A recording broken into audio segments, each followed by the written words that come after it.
Hivi tuongee kitu leo. Tuongee kitu kimoja ambacho kitakuwa kina faida kwa wote.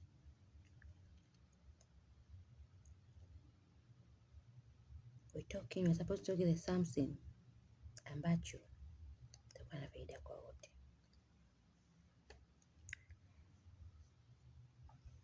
Hivi unajua maisha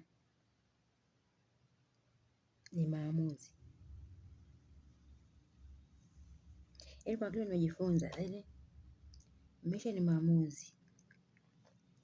Jinsi ninavyokuwa na yaani jinsi dunia inavyoenda na jinsi ninavyokuwa, ninavyoona, yaani ninavyozidi kuendelea kuwa nishakuwa jamani. Lakini kwa mtu anasema, lazima amekuwa kati ya yaani jinsi ninavyoendelea kukua.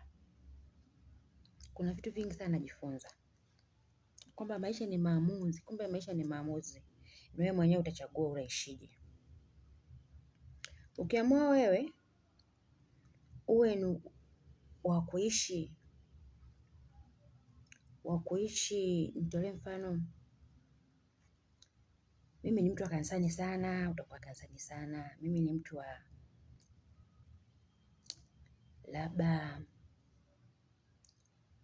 ni mtu wa kujichanganya sana, yaani maisha yako yatakuwa ndio hivyo. Mimi ni mtu wa kunywa pombe sana, utakunywa sana, maisha yako yatakuwa ndio hivyo. Ukiwa mimi ni mtu wa kula bata sana, utakuwa mtu wa kula bata sana hivyo. Na nataka niwaambieni kitu. Maisha siku hizi jinsi yanavyoenda. Asikudanganye mtu kwamba kwenda kanisani kila siku ndio kufanikiwa. Asikudanganye mtu kwenda msikitini kila siku ndio kufanikiwa. Asikudanganye mtu kufunga na kuomba tatu kavu kila siku ndio utakwenda kufanikiwa. Maisha ni jinsi unavyoamua. Jamani, tunaishi kwenye ulimwengu wa mwili. Tunaishi kwenye ulimwengu wa mwili, sio wa roho.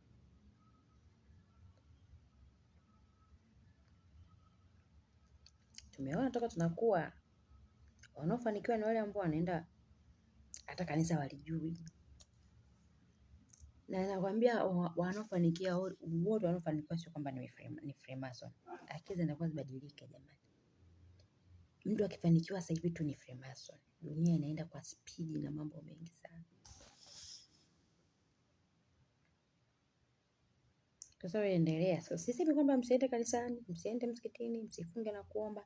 Endelea kujifungia ndani, ufunge na kuomba. Uone kama utafanikiwa. Endelea kujifungia ndani, funga tatu kavu, kaa ndani mlilie Mungu, uone kama utafanikiwa. Mafanikio hayaji kwa kuomba. For sure I'm telling you. Yaani jinsi ninavyokuwa mimi naona. Leo nimekaa nimewaza. Mafanikio ya maisha yako mikononi mwako. Yaani wewe kufanikiwa kimaisha kupo mikononi mwako wewe. Ndio maana mwanzo nilisema maisha ni mtu anavyoamua jinsi anavyoamua kuishi. Yaani dunia sasa hivi kufanikiwa kwako sio kusali. Kusali ni jinsi ya kujoin, kumpray, kumuomba Mungu, kumwabudu. Hata na Mungu anasema tumwabudu Mungu, tumshukuru. Usiache kuamka bila kumshukuru Mungu amekupa uzima. Hivyo ndio vitu vya kumshukuru Mungu, vya kumwambia Mungu. Mungu amekupa uzima. Umeamka salama au umwi, una amani. Lakini kuomba sio ndio kufanikiwa ndugu zangu. Mafanikio naongea hapa sio ya afya, mafanikio ya pesa.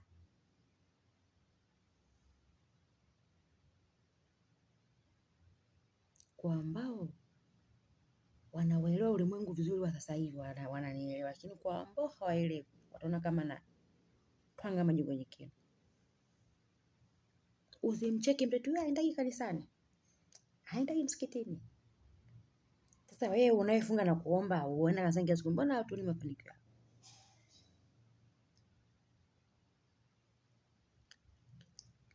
Siwasemi, maana hiki kitu hata mimi nimejiuliza ndani ya siku 3 nilikuwa natafakari. Kumbe maisha sio kuomba, sio kusali, sio kuabudu. Maisha ni maamuzi. Wewe mkononi mwako mimi niishije. Yaani maisha yanataka maamuzi guys. Ukiwa mtu ambaye sio wa maamuzi, kesho utaishia kulia tu. Sasa Mungu umeniacha. Mungu hakuachaje? Mungu angekuwa amekuacha angekupa mzee uzima, ungekuwa unaamka unakula unalala.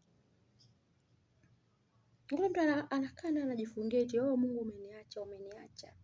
Analia, anafunga na kuomba. Tena msimkufuru Mungu. Mungu hajakuacha guys. Mungu angekuwa amekuacha asingekupa uzima na pumzi. Maana hiyo roho ulionao akiamua kuitoa anaitoa. Anaitoa dakika 2 tu. Mungu kuitoa roho yako ni kufumba na kufumbua. Na vitu vingine mlaumu Mungu. Maisha yako mikononi mwako.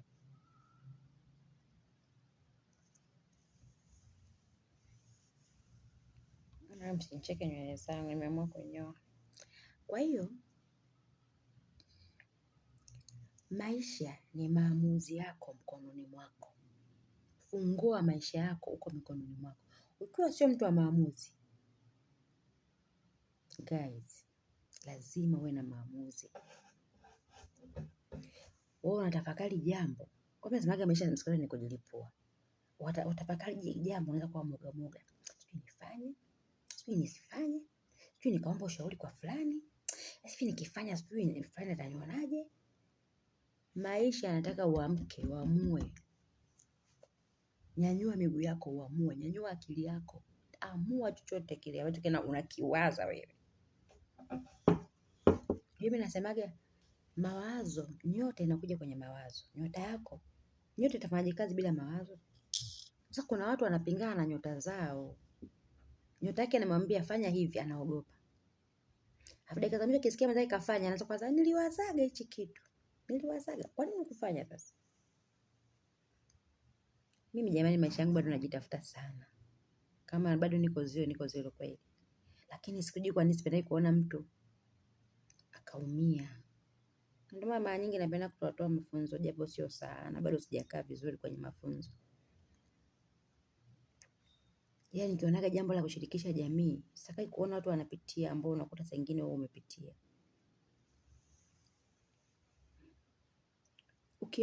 Ukiona kitu kinakuja akilini mwako na unapata nacho amani, inaja kuomba. Ushauri unaweza ukaomba kwa mtu ambaye unamwamini sana.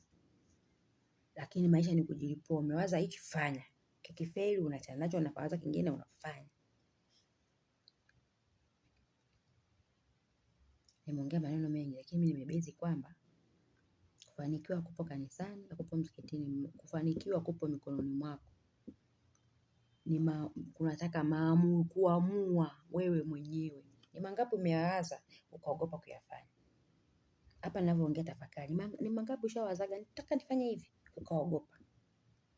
Nataka labda nianzishe kitu biashara ukaogopa. Nataka niishi maisha ya hivi. Yaani mawazo yako yani ishi maisha ya wewe.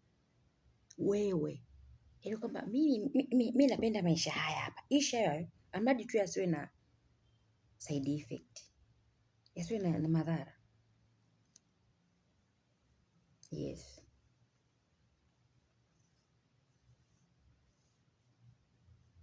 Nimeongea atakayenielewa nielewe, asiyenielewa basi na asinielewe. Lakini maisha yako mkononi mwako. Uwe ni mtu wa kuamua. Sasa wewe enda kanisani kila siku lia, rudi lala. Enda kanisani kila siku lia, rudi lala. Uone.